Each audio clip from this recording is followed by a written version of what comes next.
Good afternoon to all of you.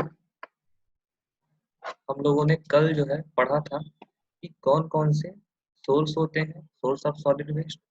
इसमें मैंने ये सारे बताए थे। म्यूनिसिपल सॉलिड वेस्ट, उसके बाद म्यूनिसिपल के बाद हम लोगों ने क्या किया था, इंडस्ट्रियल, एग्रीकल्चरल, हॉस्पिटल वेस्ट, इसके बारे में मैंने बताया था। उसके बाद क्या होता है कि आप लोग ये देख रहे होंगे कि यहाँ पे मैंने बताया था कि कैसे कैसे डिस्ट्रीब्यूशन हम लोगों का ये होता है। ठीक है, तो ये देखिए कौन कौन सा वेस्ट है। ये डोमेस्टिक वेस्ट था। उसके बाद हम लोगों ने बात की थी डोमेस्टिक वेस्ट के बाद हम लोगों ने यहाँ पे आ गए थे कि ये मैंने बताया था कि ये सारा डोमेस्टिक वेस्ट है, ये एग्रीकल्चरल वेस्ट है, ये बायो मेडिकल वेस्ट है, ये डिमोलिशन वेस्ट, प्लास्टिक वेस्ट और ई वेस्ट। इसके बारे में मैंने आप लोगों को बताया था।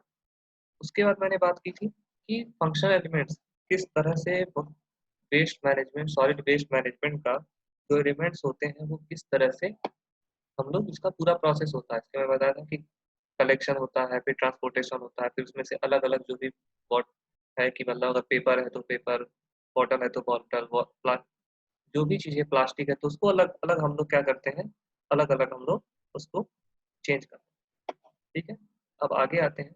हम लोगों ने ये भी देखा था कि कितने कितने तरह से कौन कौन सी टेक्निक होती है। लैंडफिल होता है, इंसिनरेशन होता है, इसमें मैंने भी बताया था क्या क्या चीज़ें होती है। डीप सी डंपिंग हो जाता है, रिसाइकलिंग होती है, कंपोस्टिंग होती है, एनर्जी होता है, लैंडफिल होता है। हम लोग सबके बारे में बात करेंगे। अभी हम लोग लैंडफिल के लेके चल रहे हैं। ठीक है, उसके बाद मैंने बताया था कि लैंडफिल होता क्या है, लैंडफिल के बारे में, डंपिंग और लैंडफिल में डिफरेंस क्या होता है, इस बारे में हम लोगों ने बात की। ठीक है, तो अब जो है हम लोग स्टार्ट करेंगे आज का, आज की क्लास जो है हम लोग यहाँ से स्टार्ट करते हैं कि अब देखिए डिजाइन और ऑपरेटिंग प्रोसीजर ऑफ लैंडफिल की कौन कौन सी डिजाइनिंग प्रोसीजर होती है। उसके पहले हमें ये जानना होता है कि ऐसा क्या है कि भाई हर शहर बना सकता है, क्या ये जरूरी है? तो ऐसा नहीं। क्या हर शहर अपना ये नहीं बना सकता है, लैंड लैंडफिलिंग हर शहर नहीं कर सकता है। उसके लिए उसको जगह देखना पड़ेगा। और क्या वजह है कि सारा शहर नहीं बना सकता, उसके कुछ रीजंस होंगे। कौन कौन से कारण? ठीक है, उसके कारण है कुछ। कौन कौन से कारण है? उसके कारण जो है वो ये है, lack of financial and human resources, lack of easily available land और इकोसिस्टम। देखिए ये क्या होता है, इसमें क्या होता है हम लोगों का, ये हम लोग बात करते हैं लैक ऑफ फाइनेंशियल। जैसे देखते हैं कि नगर निगम की बात करते हैं, हम लोग ये कहते हैं कि देखिए जैसे हम लोगों का मुंबई की बात करते हैं, हम लोग कहते हैं ना कि मुंबई जो है दुनिया भारत का सबसे महंगा, यानी कि जिसका बजट जो होता है, कई स्टेट ऐसे हैं उसके स्टेट के बजट से ज्यादा बजट तो मुंबई के नगर पालिका का होता है, म्यूनिसिपल कॉर्पोरेशन का होता है। ठीक है, बीएमसी जिसका नाम हम लोग बोलते हैं। ठीक है, वो होता है। तो फाइनेंस हो सकता है किसी शहर का नगर पालिका के पास कम पैसा हो सकता है किसी शहर के पास लोग कम हो। तो उस कंडीशन में हम लोग क्या करते हैं, उस जगह पे हम लोग ये लैक ऑफ ह्यूमन रिसोर्सेज और फाइनेंशियल रिसोर्सेज के कारण होता है। कारण एक है जिसकी वजह से हम लोग वहाँ पे नहीं कर सकते लैंडफिल, तो लैंडफिल साइट नहीं बना सकते। उसके लिए अब देखिए लैक ऑफ अवेलेबल लैंड। देखिए अब बात करते हैं लैक ऑफ अवेलेबल लैंड। हो सकता है किसी शहर में जगह ही कम हो। मान लो एक शहर की, एक देश की ही मैं एग्जांपल ले रहा हूँ। एक देश है वेटिकन सिटी, वो एक देश है, दुनिया का सबसे छोटा देश है। और उसका आप लोग को कुछ लोग जानते भी होंगे। उस देश के बारे में आप लोग को बता दूं कि उस देश का जो उस देश का जो पूरा का पूरा एरिया है वो 4.5 किलोमीटर। सोचिए 4.5 किलोमीटर में वो पूरा शहर बसा हुआ है। तो क्या आप वहां पे लैंड फिलिंग के लिए साइट बना दोगे? नहीं। तो उसके बाद इकोसिस्टम, आसपास का इकोसिस्टम कैसा है? अब ये बताओ कि कोई ऐसा शहर बहुत ज्यादा बसा हुआ है। ठीक है, जैसे मान लो कि गोलघर है, या इधर का पूरा एरिया एक पूरा शहर बना ले हमारे गोरखपुर। हम लोग अगर गोरखपुर की बात करते हैं, गोलघर है या पूरा शहर में क्या कहीं पे ऐसी जगह है जहाँ पे हम लोग कोई बना सके, कोई आसपास लोग रहते हैं, या फिर हमें कोई इकोसिस्टम वहाँ का ऐसा नहीं है कि हम बना सकें? तो ये तीनों चीजें हैं वो हमें देखने के बाद ही क्या करना पड़ता है कि हम लोग लैंडफिलिंग साइट कर सकते हैं। तो इसीलिए यहाँ पे मैंने दिया है features which influence the development and management of a good solid waste landfill. तो यहाँ पे बात कर दी जाती है कि कौन कौन से ऐसे फीचर्स हैं जो कि सॉलिड वेस्ट लैंडफिल के लिए, जो हम लोग साइट खोज रहे हैं उसके डेवलपमेंट के लिए कौन कौन से फीचर्स हैं जो इन्फ्लुएंस करते हैं। ठीक है, तो ये हम लोग का था इन पॉइंट। उसके बाद क्या करते हैं कि देखिए तीन तरह के मेथड्स होते हैं लैंडफिल के, जिसमें मैंने कल दो की बात की थी। ठीक है, जिसमें मैंने कल डायग्राम में भी दिखाया था। एक ट्रेंच मेथड का मैंने बताया था जिसको एक्सकेवेटेड सेल या ट्रेंच मेथड बोलते हैं। उसके बाद दूसरा मेथड मैंने बताया था एरिया मेथड। एक और मेथड होता है कैनियन या डिप्रेशन मेथड। ठीक है, तो यहाँ पे बात करते हैं एक्सकेवेटेड सेल या ट्रेंच मेथड। तो एक्सकेवेटेड सेल और ट्रेंच मेथड की अगर हम बात करें तो एरिया जहाँ पे हमें डेप्थ मिल जाए, जहाँ पे हम लोग एक्सकेवेशन कर सके, तो वहाँ पे हम लोग क्या करते हैं, वहाँ पे हम लोग ये मेथड यहाँ की या एक तरह से मान लो जहाँ पे हमें ज़्यादा एरिया नहीं है हम उसको क्या कर सकते हैं, खुदाई ही कर सकते हैं। तो वहाँ पे हम लोग इस एक्सकेवेटेड सेल या फिर ट्रेंच मेथड का यूज करते हैं। ठीक है, लेकिन ये इसके लिए भी हमें क्या करना पड़ता है, ये देखना पड़ता है area where an adequate depth of cover material is available. अब ये देखो कि क्या मैं अगर मध्य प्रदेश की बात करूँ या तो वहाँ पे क्या होता है पठारी एरिया है। तो वहाँ पे अगर हम खुदाई करते हैं तो ज़्यादा गड्ढे में हम नीचे ज़्यादा हम खुदा एक्सकेवेशन कर ही नहीं सकते हैं। हुआ क्या, वहाँ कोई ना कोई बड़ा पत्थर आ जाएगा, तो वहाँ पे हम लोग एक्सकेवेशन नहीं कर सकते। तो हमें ये देखना पड़ेगा अब जैसे कि वहाँ पे कवर मटेरियल कौन कौन सी चीज क्या होगी, सॉइल मिट्टी। जहाँ एक्सकेवेशन करने के बाद हमें मिट्टी मिल जाए, कवर मटेरियल क्या करते हैं ना कि हम लोग, मैंने बताया ना कल लैंडफिल में क्या करते हैं, हम लोग लैंडफिलिंग में यही करते हैं ना कि जो हम लोग का वेस्ट मटेरियल सॉलिड वेस्ट होता है उसको छोटे से छोटे, यानी कि उसको कंप्रेशन उसमें कॉम्पैक्ट करते हैं। उस कॉम्पैक्ट को जितना वो कॉम्पैक्ट हो पाता है उतना कॉम्पैक्ट करके ले आके उसको फेंकते हैं, लैंडफिल साइड पे गिरा देते हैं। उस लैंडफिल साइड के ऊपर 1.5 मीटर का एक हम लोग एक लेयर डालेंगे। उसके बाद दिन भर में मान लो 1.5 मीटर का हम लोग का लेयर बन गया, उसके ऊपर हम लोग सॉइल डाल देते हैं, उसी को बोलते हैं कवर मटेरियल। तो ऐसी जगह जहाँ पे हमें एडिक्वेट अमाउंट में हमें कवर मटेरियल मिल जाए, वहाँ पे हम लोग क्या करते हैं एक्सकेवेटेड सेल या फिर ट्रेंच मेथड। दूसरी चीज ये देखो, जब हम लोग एक्सकेवेशन करेंगे तो वहाँ पे हमें ये देखना होगा कि जो हम लोग का ग्राउंड वाटर है, तो ग्राउंड वाटर सरफेस है वो हम लोगों के सरफेस के पास में हो। यानी कि अगर अगर मान लो कोई बगल में नदी बह रही है या कोई झील वगैरह है या तालाब वगैरह है, तो वहाँ पे हम ये चीज नहीं यूज करेंगे, क्योंकि इसका जो भी पॉल्यूटेंट्स होंगे वो उसको क्या करेंगे, उसको कंटामिनेट कर देंगे। इसके जो पॉल्यूटेंट्स हैं वो उस वाटर को क्या करें, कंटामिनेट कर देंगे और उसको भी खराब कर देंगे, उसकी भी क्वालिटी खराब कर देंगे। इसलिए हमें एक्सकेवेटेड सेल या ट्रेंच मेथड में को यूज करने से पहले ये देखना पड़ता है कि वहाँ पे कवर मटेरियल हमें एडिक्वेट अमाउंट में मिल जाए, और दूसरा जो होता है उसका वाटर सरफेस जो है वो ग्राउंड सरफेस के आसपास ना हो, ज्यादा उसको मतलब कि नीचे की तरफ। ठीक है, एरिया मेथड। एरिया मेथड जहाँ पे भी हम लोग का ये नहीं मिल पाता है, यानी कि जहाँ पे हम खुदाई ज़्यादा नहीं कर सकते हैं, जहाँ पे हम लोग एक्सकेवेशन एक्सकेवेशन ऑफ सेल या फिर एक्सकेवेशन ऑफ ट्रेंच ये चीज़ नहीं कर पाते हैं, तो वहाँ पे क्या करते हैं, वहाँ पे हम लोग क्या कर देते हैं, उस जगह पे हम लोग, और जहाँ पे हम लोग का जो ग्राउंड वाटर कंडीशन है, जो ग्राउंड वाटर कंडीशन यानी कि जो ग्राउंड वाटर वो सरफेस के आसपास है, उस जगह पे हम लोग क्या करते हैं, वहाँ पे हम लोग एरिया मेथड का यूज करते हैं। ये मान के चलो अगर किसी भी जगह पे हम लोग 10 या 12 मतलब अगर मान लो हम 8 फीट पे कर रहे हैं, 8 फीट एक्सकेवेशन कर रहे हैं, वहाँ पे पानी आ गया, या 15 फीट कर रहे हैं तो पानी आ गया, तो वहाँ पे हम नहीं करेंगे। हमें पता है कि ग्राउंड वाटर लेवल हमारा हाई है, इसकी वजह से हमारा, अगर हम लोग वहाँ पे ट्रेंच बनाएंगे तो वहाँ पे हम लोगों का ये जो हम लोग का सॉलिड वेस्ट है उस पानी को पॉल्यूट कर देगा। ठीक है, कैनियन या डिप्रेशन मेथड, इसमें क्या होता है, बोरोपिट या कहीं गड्ढा खन के या फिर कहीं पे ऑलरेडी कोई, जैसे होता है ना कि खाई, छोटी सी खाई नहीं, खाई बहुत बड़ा चीज होगा, कैनियन या ये सारी चीजें अवेलेबल है, क्वेरीज है, कैनियन है, रिवाइंस है, ये सारी चीजें हैं, तो वहाँ पे पहले से ही तो उसको बोरोपिट है, उसके ऊपर हम लोगों ने क्या किया, एक तरह से गड्ढा खन के, बोरोपिट का मतलब यही हुआ कि गड्ढा है हम लोगों का, उसको एक्सकेवेशन करके एक उसके अंदर डाल, हम लोग अपना सॉलिड वेस्ट डाल देते हैं, उसके ऊपर हम लोग क्या करते हैं, अपना लेयर बाय लेयर सॉइल डालते रहते हैं। ये तीन मेथड्स हैं, तो तीन मेथड्स आप लोग को जान गए होंगे। अब हम लोग आगे चलते हैं। ये देखिए टोटल ये एक टिपिकल सॉलिड वेस्ट लैंडफिल का पूरा डायग्राम है। तो ये आप लोग बना देना, क्योंकि बुक भी बहुत ही बड़ा दिखा था, तो इसमें मैंने शॉर्ट में लेके आया हूँ। तो देखिए इसमें कई सारी चीजें, एक बार डायग्राम आप लोग देख लेंगे। तो यहाँ पे मैं एक चीज बता दे रहा हूँ, कुछ चीजों का नाम मैं ले रहा हूँ। ये वेल एंड प्रूफ, ठीक है। एक लीचेट की मैंने बात की थी कल।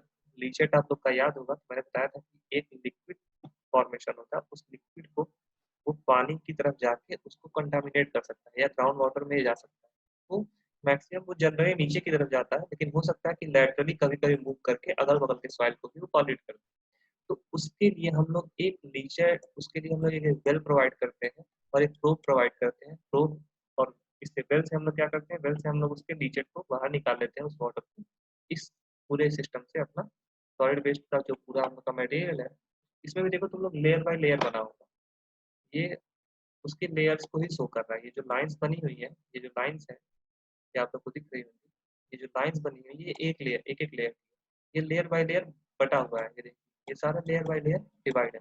एक लेयर डाला, उसके ऊपर सॉइल डाल दी, दूसरा लेयर डाला, उसके ऊपर सॉइल डाल दी।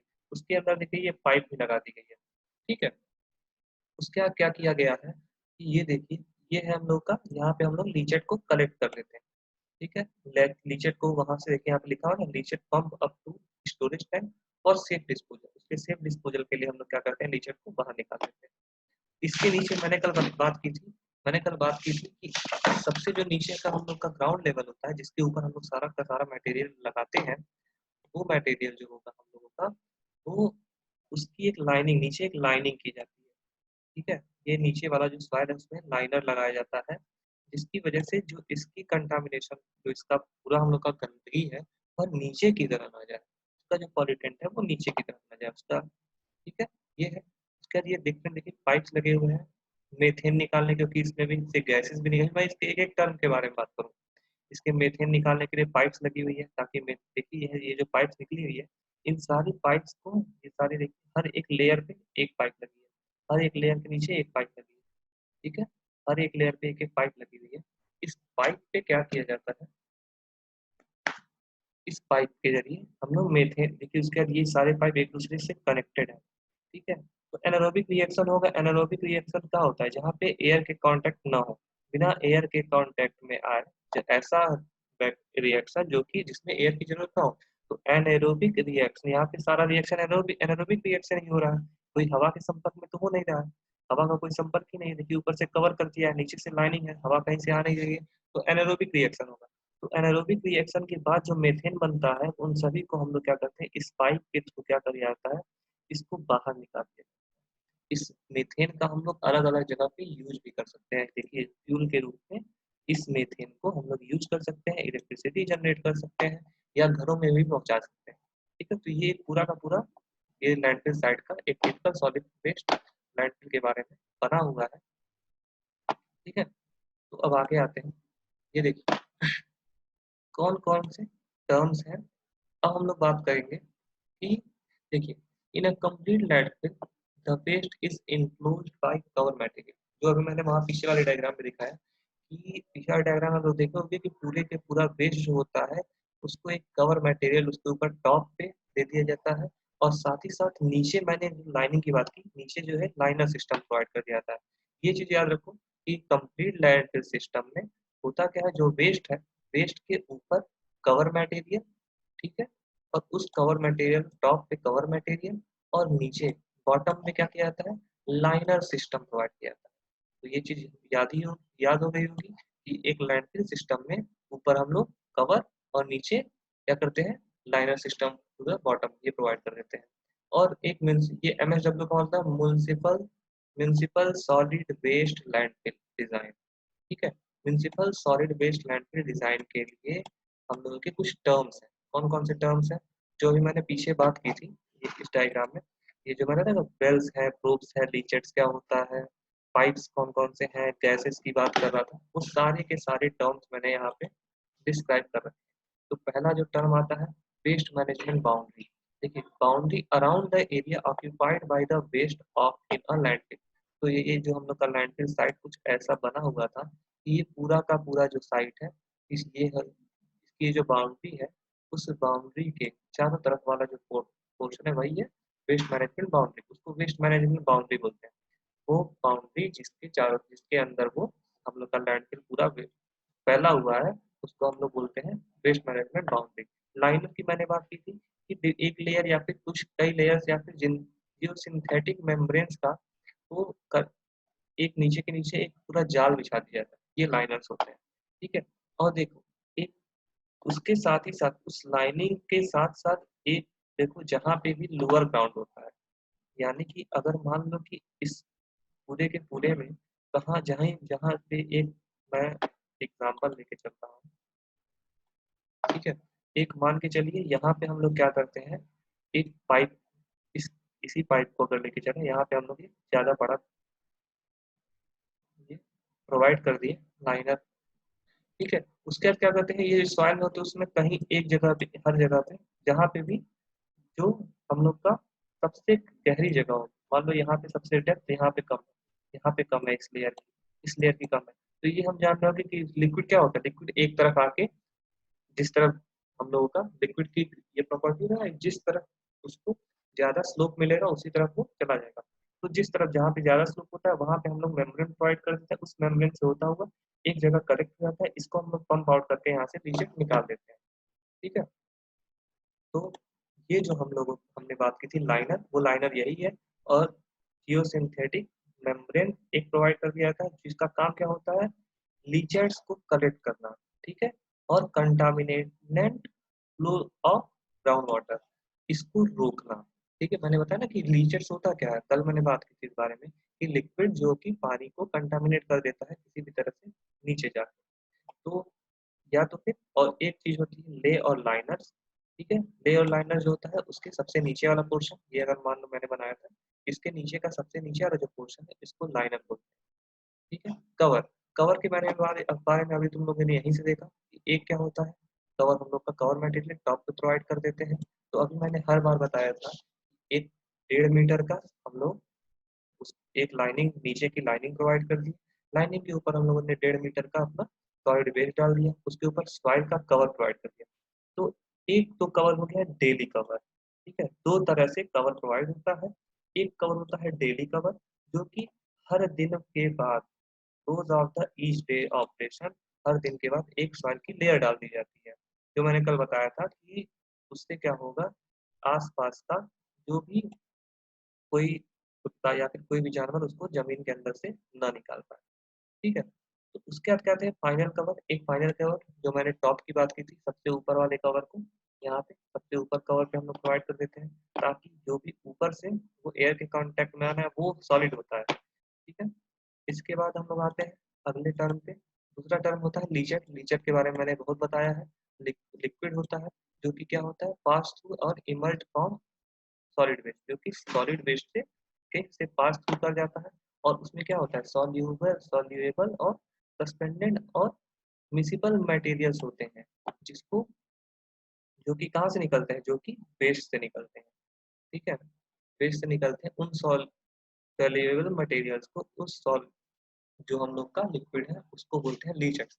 ये होता है जनरली जो होता है डाउनवर्ड डायरेक्शन में फ्लो करता है लैंडफिल में, लेकिन कभी कभी ये लेटरल डायरेक्शन में फ्लो कर लेने लगता है, जो कि जिसकी वजह से वो साइड से, लैंडफिल के साइड से बाहर आ जाता है। ठीक है, लीचेट कलेक्शन सिस्टम, ये भी मैंने अभी तुम लोग को वहीं पहले ही बताया कि एक पाइप लगा देते हैं, उस पाइप को देखो ले लो area of liner to collect leachate. जो मैंने बता रहा था कि जहाँ पे हम लोग लिक्विड की क्वालिटी जानते हैं, फिर से मैं कि वो जिस तरफ उसका स्लोप होगा वहीं पे जाएगा। तो जहाँ पे लो एरिया होता है और लाइनर का, वहाँ पे हम लोग क्या कर देते हैं, पाइप प्रोवाइड कर देते हैं, जिससे क्या होता है उस जगह पे एक स्टोरेज भी बना देते हैं, वहां से स्टोरेज हो जाता है। तो उसके बाद क्या होता है, उसको हम लोग बाहर निकाल लेते हैं, उसको हम लोग पंप आउट कर लेते हैं। तो उसके बाद ट्रीटमेंट के लिए या फिर डिस्चार्ज के लिए हम लोग पंप आउट कर लेते हैं।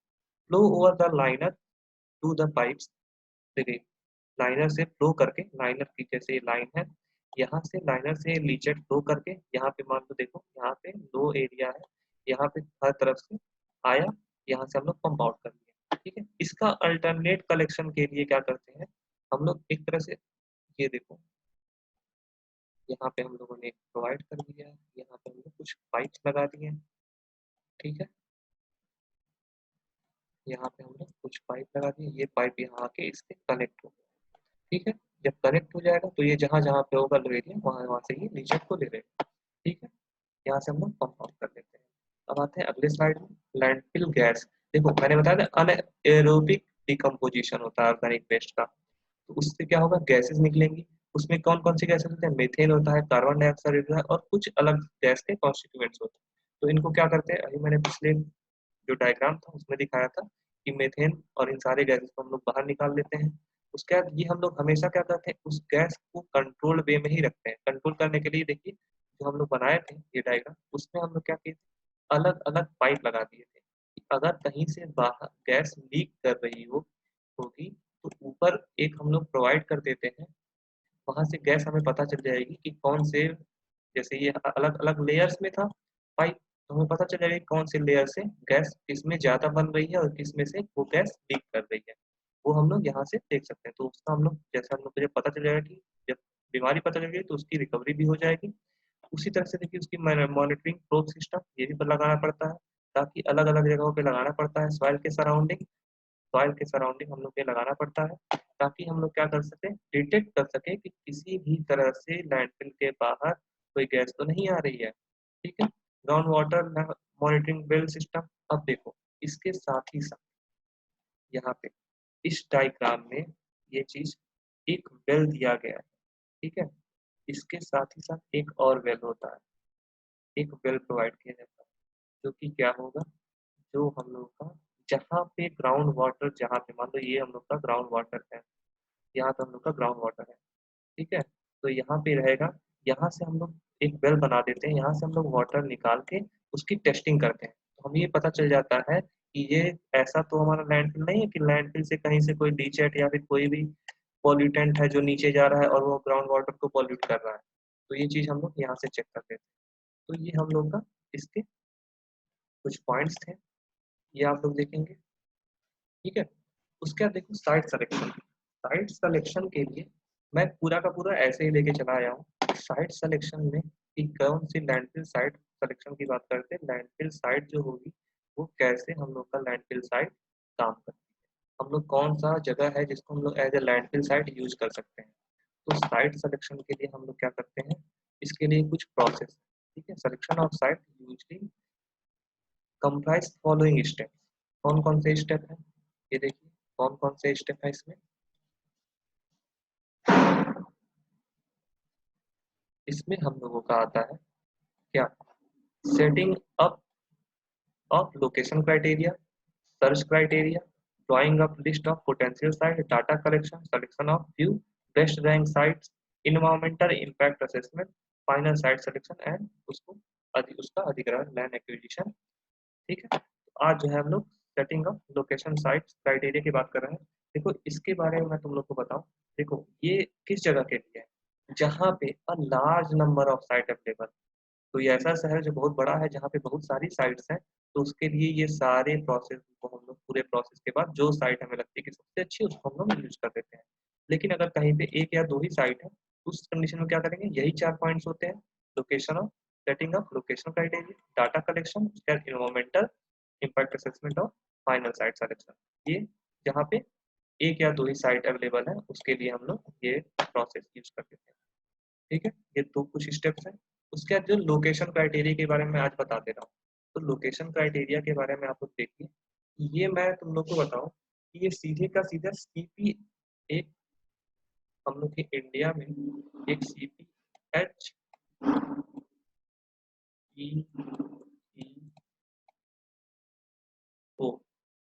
ठीक है, इंडिया में CPA central public health and environmental engineering organisation. ठीक है, सेंट्रल पब्लिक हेल्थ, ठीक है, central public health and environmental engineering organisation. ठीक है, फिर से बता दे रहा हूँ, central public health environmental engineering organisation है। इसका कुछ क्राइटेरिया है। ठीक है, इसने ही ये जो सारे मैंने भी बताया कि कौन कौन से प्रोसेस होते हैं, ये सारे प्रोसेस इसी के जरिए होता है। साइट सिलेक्शन इसी, यही विभाग है, यही डिपार्टमेंट करता है। तो उसके बाद मैंने देख लिया कि लोकेशन क्राइटेरिया कौन कौन सी चीजें होती हैं। जो भी देखो, कोई एक, जैसे पॉल्यूशन कंट्रोल बोर्ड हो गया किसी शहर का, या फिर रेगुलेटरी एजेंसीज हो गई, वो हम लोग का ये चीज करती है। ठीक है, तो मान लो कोई भी जगह पे अगर रेगुलेटरी रिक्वायरमेंट्स को फुलफिल नहीं करता है तो उसकी कुछ क्राइटेरियाज हैं, फॉलोइंग क्राइटेरियाज हैं, जिससे हम लोग को जो कि बहुत ही एसेंशियल क्राइटेरिया है, जिसको हम लोग को फाइनल करना ही होता है। ये हम लोग देख लेते हैं कि कौन सा रिस्ट्रिक्शन जो पे नहीं, देखो इसके बाद ये सारा क्राइटेरिया इसी की यूपीएचईईओ के वेबसाइट पे ये सब कुछ मिला हुआ है, ये सब कुछ वहीं का है। तो देखते हैं कोई आसपास लेक या पाउंड ना हो, मैंने बताया ना ये पानी को कंटामिनेट कर देगा, कोई रिवर ना हो, ये फ्लड प्लेन यहाँ पे वहाँ पे बाढ़ वगैरह ना आती हो, कोई भी ऐसा लैंडफिल साइट जो हो उसके 200 मीटर के अंदर में कोई हाईवे ना हो, हैबिटेशन यहाँ पे जहाँ पे लोग रह रहे हो उसके आसपास उसके 500 मीटर के दूर के बाद, यानी कि आधे किलोमीटर के बाद ही ये करना है, ये हम लोग लैंडफिल साइट दे सकते हैं। ठीक है, ये सारी चीजें होती हैं, ये सारा यूपीएचईईओ डिपार्टमेंट के वेबसाइट पे है। ठीक है, पब्लिक पार्क, कोई भी पब्लिक पार्क है, सोचो यार पार्क है, पार्क में लोग क्या करते हैं, आते हैं सुबह सुबह अच्छे हवा खाने के लिए, लोग इन्वायरमेंट से रिलेट मतलब कि आसपास पेड़ पौधे में अच्छे वातावरण में रहे। तो वहाँ पे अगर हम लोग बना देंगे ये लैंडफिल साइट तो वहाँ तो गंदगी ही होगी। तो किसी भी पब्लिक पार्क के 300 मीटर के बाद ही हम लोग ये बनाते हैं। कोई भी क्रिटिकल हैबिटेट एरिया ना हो। ठीक है, क्रिटिकल हैबिटेट एरिया में देखिए कोई भी ऐसी चीजें ना हो, कोई भी सर्विसेज ना हो, कोई भी मान लो ऐसी कोई चीज हो कि मान लो जैसे गैंडा हो गया या शेर हो गया या ऐसे या भारतीय बाघ हो गया, कोई ऐसा एरिया प्राणी जो विलुप्त होने वाला है उस तरह का कोई भी ऐसा एरिया में नहीं होना चाहिए। वेटलैंड, पानी का जो सारा एरिया है उसके आसपास कहीं ना हो। ग्राउंड वाटर टेबल हमें देखना पड़ता है, स्टार्टिंग में मैंने बताया। आसपास कहीं पे भी एयरपोर्ट ना होना चाहिए। कोस्टल रीजन रेगुलेशन जोन हमें देखना पड़ता है कि आसपास का जोन कैसा है। अनस्टेबल जोन यहाँ पे लैंडस्लाइड आती रहती हो या फिर जहाँ पे भी क्या बोलते हैं ये सारी चीजें होती हैं उसको हम लोग करते हैं। ये सारी चीजें थी। अब हम लोग आ जाते हैं, ये देखिए कहीं पे वाटर सप्लाई के लिए पानी के लिए ना हो, कोई बफर जोन ना हो, ये सारा सबको यूपीएचईओ की वेबसाइट पे दिया हुआ है। तो हम लोग आज का कोटेशन व्हेन लाइफ्स इसके साथ खत्म करते हैं। When life gives you 100 reason to break down and cry, show life that you have a million reason to smile and laugh. मतलब कि ये है कि अगर आपको भगवान जो है या फिर अगर जिंदगी आप लोग को टूटने का, हारने के, रोने के लिए 1000 मौके दे रही है, तो अपनी जिंदगी में कोई अपने आप को इतना स्ट्रांग बना लो कि आप खुद क्या करो, आपको खुद जो है आपको पास लाखों रीजन हो कि क्या करने के लिए, हंसने के। अगर आपको जिंदगी 1000 रीजन दे रही है रोने के लिए, हार मानने के, तो आप इतने अपने आप को स्ट्रांग कर लो कि आपको जो आप